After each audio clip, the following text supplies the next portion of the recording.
कुबरा खान और गौहर रशीद की game night, जीत किसके नाम रही। जल्द शादी के बंधन में बंधने वाली शोबिज इंडस्ट्री की मकबूल जोड़ी अदाकारा कुबरा खान और अदाकार गौहर रशीद की प्री वेडिंग तकरीबात जारी है। इनकी गेम नाइट की सोशल मीडिया पर धूम है।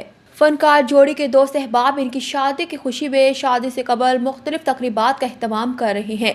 अदाकारा मोहम्मद शेख और इनके शोहर ने पहली ढोलकी मुनाकिद की थी। अदाकारा सबीना सैयद और अदाकार हाकान शाहनवाज ने गेम नाइट का एहतमाम किया, जिसमें सब ने खूब हल्ला गुल्ला किया। गेम नाइट के मौके पर टीम ब्राइड लड़की वाले बमुकाबला टीम ग्रूम लड़के वाले की दो टीमों के दरमियान वॉलीबॉल का दोस्ताना मैच हुआ। अदाकारा कुबरा खान ने photo and video sharing platform Instagram पर तस्वीर शेयर करते हुए बताया कि जीत किसकी हुई। इस मैच में मोहम्मद शेख, शहजाद शेख, अली रहमान, मुजाहद रऊफ, सबीना सैयद, आशिर वजाहत, हकान शाहनवाज, उमैर आलम और सहर खान समेत कई फनकार शामिल थे। खेल का मुकाबला तो लड़के वालों ने जीत लिया, लेकिन हल्ला गुल्ला करने में कोई किसी से पीछे ना रहा।